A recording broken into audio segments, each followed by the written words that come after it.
são as nascentes do Piracicaba, 75% das cabeceiras são transpostas para a água produzida na cabeceira, transpõe para São Paulo. Mais de 30, em torno de 31 metros cúbicos, né? Aquela região fica 3 metros cúbicos. A gente vai mostrar ao longo algumas fotos do que está acontecendo lá também. O que está acontecendo a partir já de Atibaia, de Bragança, a agricultura já está sofrendo demais, né? E mesmo na borda da região metropolitana, hoje eu vi de manhã, Itu é dia sim, 2 dias não, de água na periferia, né? A gente sabe que isso não é um problema só do governo do estado, até porque tem várias, e na minha região é assim, a maioria da gestão das águas é feita pelos municípios. Mesmo São Paulo, quando a gente fala que traz para São Paulo, mas não é só gestão da Sabesp, a gente sabe que a Sabesp tem tido uma modernização acelerada nos últimos anos, né? Porque municípios enormes, como, por exemplo, Guarulhos ou Diadema, para ficar nesses dois, Mogi, são sistemas municipais que não produzem água. Não tem sistema de captação e tratamento. Compra no atacado da a água que vem de lá acaba tendo que ir para municípios que não estão integrados nem no próprio sistema Sabesp. A gente sabe que isso sobrecarrega. Mas, enfim, o conflito está se estabelecendo entre as regiões, né? Esse ano renova a outorga do sistema Cantareira, né? E eu vejo que esse momento pode agravar, inclusive, e acirrar um pouco a luta pelos interesses mais regionais, né?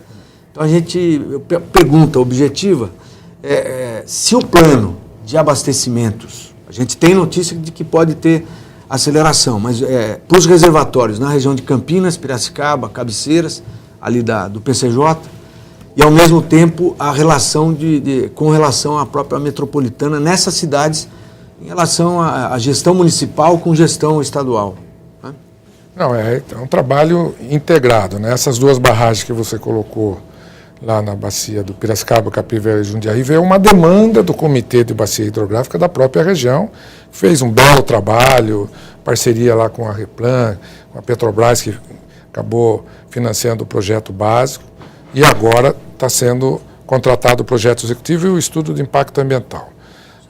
A questão da gestão municipal é importantíssima também, porque a água é uma só, seja operado pela Sabesp, seja operado por municípios autônomos. Em alguns casos, como é o caso de Guarulhos, Santo André, São Caetano, a Sabesp vende água bruta para atender parte da demanda desses municípios. Campanha da Sabesp, secretário, pela oportunidade, só lembrando, falamos da Sabesp, que aí está a campanha da Sabesp no Facebook, na rede social, com 75 mil curtidas ali, ou seja, campanha de sucesso na rede social. Não, deu sucesso. Essa primeira semana, pós-lançamento do bônus, nós já tivemos uma redução de 500 litros por segundo no consumo, apesar da temperatura ter subido. Em relação à semana anterior, sem o bônus, a temperatura média foi 29 graus centígrados, a semana seguinte ao bônus foi 31 graus centígrados, 2 graus a mais, e, portanto, as pessoas têm uma tendência a consumir mais água. Mesmo assim, nós tivemos uma redução de 500 litros por segundo.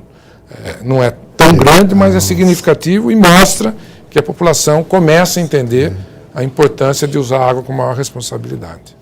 Deputado José Zico Prado, sua pergunta ainda neste primeiro bloco. Não, eu queria aqui, secretário, primeiro dizer que eu acompanho essa questão da Sabesp desde o meu primeiro mandato aqui, há 23 anos atrás. E naquele tempo realmente era 33% de desperdício de água. Mas eu acho que nesses 23 anos, só 8, 9% foi muito pouco, secretário. Eu queria que o senhor fizesse uma avaliação em duas questões. A primeira é por que a Sabesp, se isso é uma das causas disso, é a terceirização que a Sabesp faz, que é enorme. Hoje, os funcionários da Sabesp, que era 24 mil, hoje a Sabesp, o senhor deve ter dados melhor do que eu, que está reduzindo. E essa educação que se fala aqui, da questão de que educar o cidadão, ninguém mais melhor é a empresa educar seus funcionários a não ter o desperdício lá na ponta. Ninguém melhor para fazer isso do que a Sabesp. Eu moro em São Mateus, lá na periferia. Secretário, para você pedir, está vazando água aqui. Vem um cara da Sabesp, vê que está vazando, aí ele vai embora, daí vem a empresa, vê se estava vazando mesmo, vai embora. Vem a empresa que quebra o asfalto e a outra que liga o cano.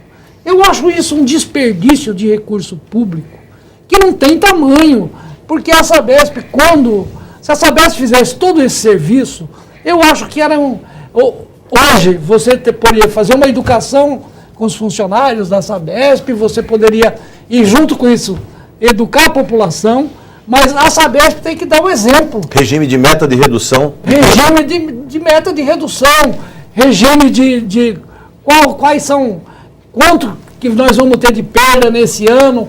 Tem uma escala, porque nós estamos vendo, o senhor mesmo abriu aqui a discussão, dizendo da macros regiões metropolitanas.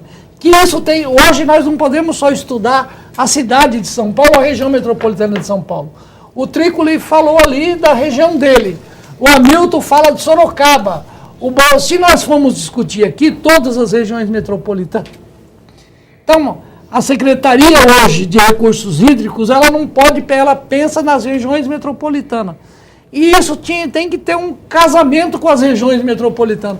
O secretário extinguiu a secretaria essa semana. Quer dizer, aquilo que você tem que organizar e aumentar a secretaria para que ela aclope os vários setores dos problemas que tem. O governador mandou para cá o projeto de lei extinguindo a secretaria das regiões metropolitanas. E a bancada do PT nós defendemos que não deveria, porque eu acho que a região metropolitana tem que ter uma secretaria, tem que estar aclopada com os vários secretários de todas as áreas, mas eu gostaria que o senhor fizesse uma avaliação. O senhor que está lá, que é deputado estadual, sabe dos problemas que nós enfrentamos, para que a gente possa, minimamente, a Assembleia tomar uma posição. Não, essa questão da conscientização, não tenha dúvida que é importante. No programa de distribuição de lucro da Sabesp aos funcionários, um dos itens que compõe as metas a serem atingidas é a diminuição de perdas. Faz parte da distribuição de salários. Então, e por que foi colocado isso? Exatamente para envolver os funcionários e eles se comprometerem. Lógico que a Sabesp, uma empresa do porte que ela tem, atuando no estado de São Paulo todo, pode ter um ou outro problema. Mas o que eu vejo, deputado, e tenho vivido isso à frente da Secretaria, a dificuldade na gestão do saneamento no Brasil. O estado de São Paulo está disparadamente na frente dos outros estados, puxa os índices do Brasil lá para frente, não dá nem para comparar o estado de São Paulo com os outros estados. E eu vejo as dificuldades terríveis dos municípios que não são operados pela Sabesp. A dificuldade de fazer gestão, seja para tratar esgoto, seja para diminuir perdas. Eu recebo algumas vezes prefeitos que não são operados pela Sabesp. Eu pergunto, quanto o senhor perde na sua cidade, que vem pedir recurso à prefeitura? Alguns nem sabem dizer, outros até meio acanhadamente falar, acho que alguma coisa em torno de 50%, 60%. Então, o que eu vejo o saneamento no Brasil, nós temos, como um todo, avançar bastante. A Sabesp está na ponta, eu não tenho dúvida disso, em termos de tecnologia, em termos de comprometimento, em termos de capacidade de investimento. Mas nós temos que avançar, eu acho que aprimorar. É uma das maiores do Brasil. Do mundo. É a quinta maior em número de clientes do mundo.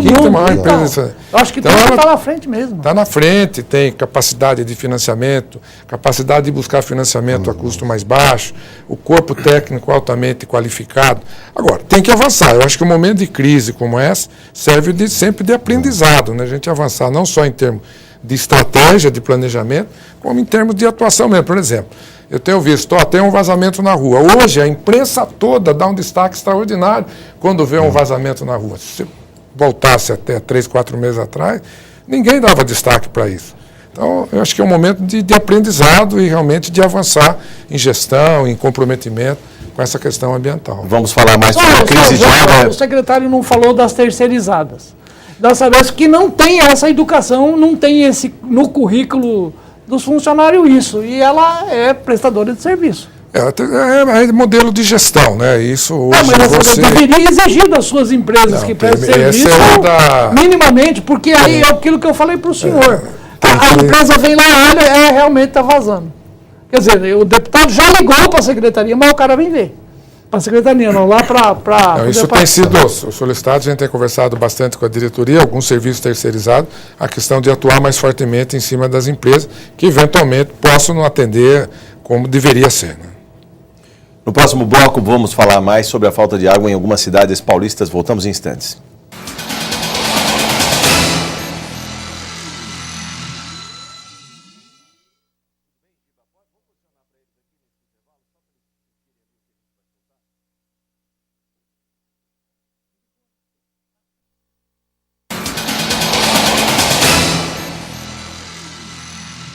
E estamos de volta no Arena Livre, hoje conversando com o secretário Edson Giriboni, de Saneamento e Recursos Hídricos. Secretário, as notícias não são boas, os jornais do interior já mostram a crônica falta d'água nas cidades, nos leitos dos rios, inclusive a mortandade de peixes. Eu gostaria de apresentar para o senhor algumas capas dos jornais do interior que mostram aí a gravidade da situação, inclusive com muitos peixes mortos. A poluição difusa, que com a pouca chuva foi carreada aí para os rios, já mostra aí, o deputado Trícoli conhece bem essa imagem aí, né?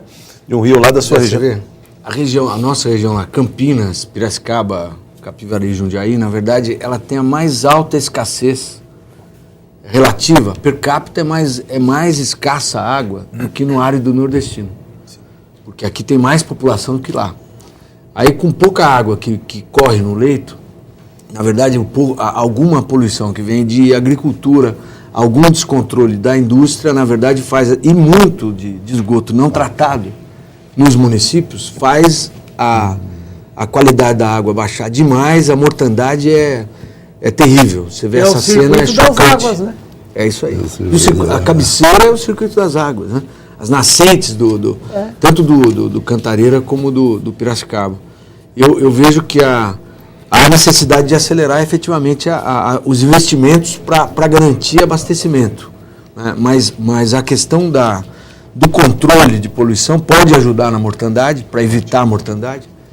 E eu faria um comentário até do bloco anterior, deputado Zico. Eu fui prefeito em Atibaia, né? E lá o sistema de águas é municipal. Aí quando você mede a perda ela não é só... É do sistema. Exato, a perda não é só da empresa. A perda ela está contida nesse índice, nesse alto índice, está contida as áreas de condomínio, as áreas compartilhadas de vila, de adensamento populacional desorganizado, ou de habitação subnormal, as favelas e tal. Então, o índice, para baixar a perda, é mais difícil, não no sistema de distribuição e abastecimento, mas sim na ponta do consumo. É ali que tem muita perda. Mas é evidente que é um trabalho que tem que ser somado, né? E a gente vê que a qualidade de controle... Alguém me disse que Guarulhos não tem hidrômetro. Porque é a perda econômica que você está falando, então, não é Trípoli. Não, por exemplo, alguém me disse que a cidade de Guarulhos não tem hidrômetro, não tem um medidor. Em muitas regiões, né? Então você fala, bom, então o sistema ele tá impregnado. Você não tem um ponto em que você mede onde termina o abastecimento e começa o consumo doméstico e onde está a coisa. Então, quer dizer, nós estamos na virada do século aí. Aliás, estamos já no século XXI, né? E cidades que não têm equipamento e a estrutura adequada para fazer o consumo responsável, né? Porque essa coisa tem que sobrar, a conta sobra no bolso de alguém. Né? Alguém vai ter que pagar essa perda. Vou perguntar então ao secretário. Já estamos todos nós pagando essa perda, não é, secretário? Não, é a sociedade como um todo, né? A população como um todo. Se você tem desperdício, tem má gestão, ali, a água é uma só para atender todos nós, né? Então eu acho que esse momento tem essa importância, né? Essas fotos que a gente vê são chocantes. O que é ali? Muito pouca água. Por que tem muito pouca água? Primeiro, porque chove pouco, desmatamento. Né? Por que morre tanto peixe? Lixo, poluição que as pessoas muitas vezes deixam que vai lá para o rio, falta de tratamento, aí, erro de política pública, a gente tem ainda esgoto não tratado. Então você vê que é uma somatória de ações que nós temos que assumir as nossas responsabilidades por chegar nesse ponto. Uma parte é a natureza, mas será que nós não estamos provocando essa reação da natureza em derrubar as nossas florestas, em poluir o nosso ar, em acabar com mata ciliar,